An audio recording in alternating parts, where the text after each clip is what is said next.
You're watching the three-time NCMPR Medallion Award-winning Studio Bergen. Hi everyone, I'm Dr. Larry Hlavenka, and welcome to Studio Bergen. I hope you enjoyed our season premiere with President Dr. Michael D. Redmond, and if you missed it, make sure you check it out on YouTube. We're now back in the studio for another season of countdowns, so let's see what made our first list this year. Number 10. The Division of Continuing Education, Corporate and Public Sector Training launched a new series of business-to-business seminars with Understanding Cybersecurity last month at the main campus. Organizer Tamara Vaughn said she believes the series will take off. We are offering these B2B little meetings. We're going to have about 3 this year. And the reason that we're really trying to do it is to bring people together in the community. I think that's really important. But also at the same time, let people know what the community college offers, because we do offer excellent things such as corporate training courses and NJBIA courses. And again, I think it's always amazing that people in the community don't realize how much a community college has to offer them other than credit classes. Number 9. Gallery Bergen, in collaboration with the Korean Community Center of Tenafly, has opened NJ Seoul, new art from the Korean diaspora, featuring the work of 15 artists of Korean descent. Co-Curator Hyejeong Grenier said the exhibition offers opportunity. There's many Koreans who came over and they get into a lot of a professional field, but still they are not able to get into mainstream, especially Korean artists. So it's give you the opportunity to expand their existence in the mainstream. So it'll collaborate with the PCC and KCC and whatever. There's a wonderful opportunity for everybody. The Korean Community Center, the exhibition's co-sponsor, continues to deepen its relationship with the college. Since Hyejeong Ryu took office as the group CEO last November, the center partnered with the institution to launch a series of lectures led by college faculty on U.S. history. Bergen County contains, by percentage of the overall population, each of the top 10 municipalities in the United States for Korean Americans. The exhibition will remain on view through Thursday, October 31st. Regular hours are Monday through Friday, 11 a.m. to 5 p.m., and by appointment.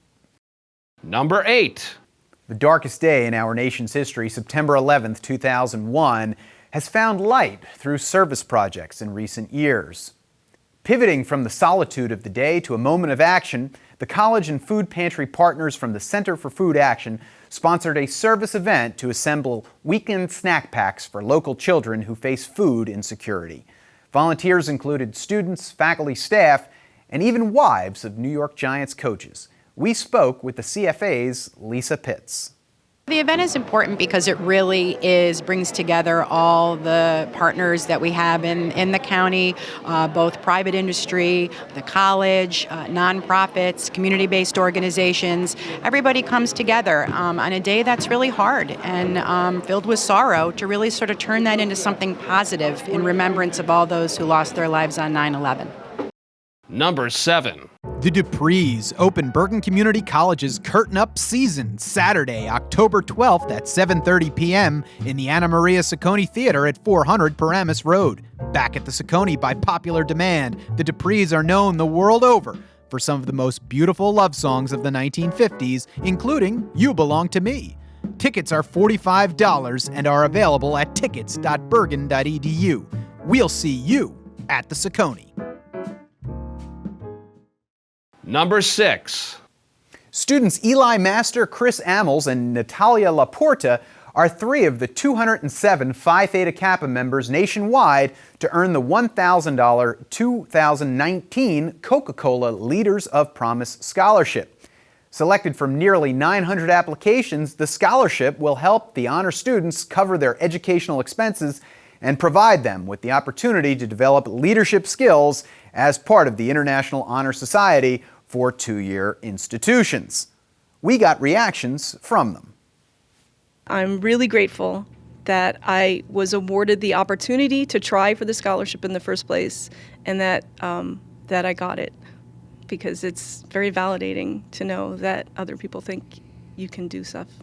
I was very grateful and very proud of the work I have done to receive such a scholarship, because I have worked last year very hard to have great grades, and the fact that I was noticed was very amazing.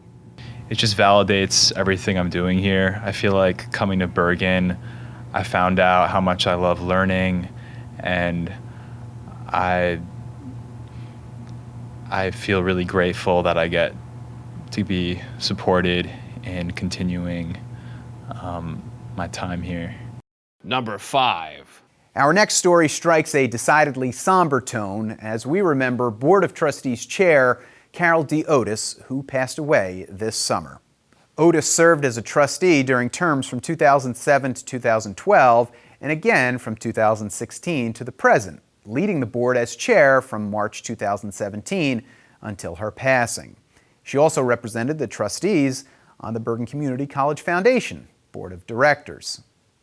During a 33-year career as a family and consumer sciences teacher in the Teaneck Public Schools District, Otis became a leading voice in the field, publishing books and winning many awards. Outside the classroom in college, Otis remained active in her hometown of Teaneck, contributing her time and resources to supporting causes that increased access to education and provided advancement opportunities for young people. Otis is survived by her husband of 57 years, Donald, 3 children and 3 grandchildren. In lieu of flowers, Otis's family has asked donations be made to the Bergen Community College Foundation. To contribute, visit bergen.edu/give. Carol, we miss you. Number 4. At number 4 is Bergen's 40 for 40 man. Executive Vice President Dr. Brian D. Agnew has earned an NJ Biz 40 Under 40 award, recognizing him as one of the state's top emerging leaders as selected by the Business Journal's independent panel of judges. Agnew accepted the award during a September 18th ceremony in Freehold. President Dr. Michael D. Redmond had this to say about the Executive Vice President. Since arriving at Bergen Community College just 8 months ago, Dr. Agnew has made a significant impact at the institution. Under his leadership, Bergen has improved its organizational efficiency, stabilized its finances, and transformed its approach to human resources and strategic planning. Brian's past record of success and vision for the future position him as a leading member of the state's new generation of executive leaders. Dr. Agnew began at Bergen in January, becoming only the 3rd executive vice president in the college's more than 50-year history. Number 3. A community college student has never participated in Memorial Sloan Kettering's Cool Scholars program until Bergen Community College student Danbee Sarah Chae. This summer, Chae completed a 6-week internship in clinical oncology at Memorial Sloan Kettering's Montvale facility, learning about the different types and presentations of cancer and teaching basic principles of cancer screening, diagnosis, and treatment. It gave me a sense of reality that what I'm really pursuing after, and as difficult as it seemed to become a physician, I realized how rewarding it is to treat patients and just support them throughout each step of one of the most devastating journey of their lives. Number 2. 500 students applied for 15 spots in the governor's 2020 STEM Scholars Program, an initiative to cultivate, attract, and keep top STEM talent in New Jersey. Only 3 community college students in the entire state earned entry into the prestigious group. Each of them was from Bergen Community College. Manuel Ackattupathil, Jean-Pierre Alvarez, and Adelajda Turku will now lead research projects while mentoring high school students from across the state. They will present their projects in May 2020, where the top entry will receive an award. Turku discussed her project with us.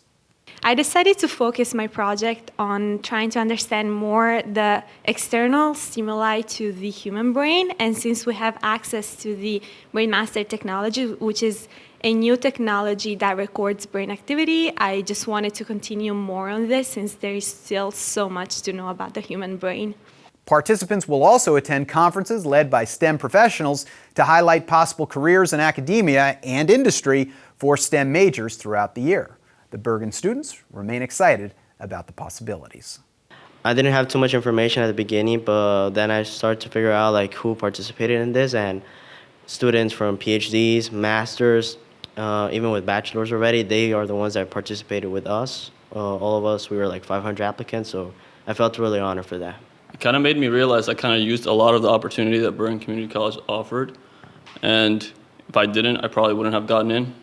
And there's so much more I could be doing here, and I want to encourage other people in this college to keep looking for resources, so they can also get these awards and eventually transfer to another school. STEM represents a focus area for Bergen, enrolling more than 2,000 students in programs such as engineering science, computer science, and biology. The college opened the STEM Student Research Center this spring as its newest resource to prepare graduates for careers in the country's most in-demand fields. The center provides students with hands-on educational opportunities through the latest technologies in drones, 3D printers, and supercomputers. Number 1. Joined by government officials, healthcare industry partners, college leaders, and students who recently began apprenticeship training, Bergen announced the acquisition of a $12 million U.S. Department of Labor grant during an event in the institution's Health Professions Integrated Teaching Center. The Bergen-led application represented one of only 23 projects awarded a total of $183.8 million by the federal government during this cycle.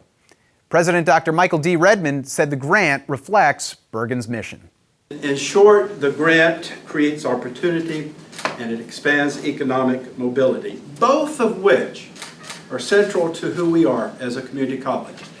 As part of the Scaling Apprenticeship Through Sector-Based Strategies grant, Bergen will lead a consortium of partners to expand and enhance apprenticeship programs for more than 5,000 New Jersey residents. The 4-year NJ HealthWorks initiatives includes 14 community colleges and healthcare partners.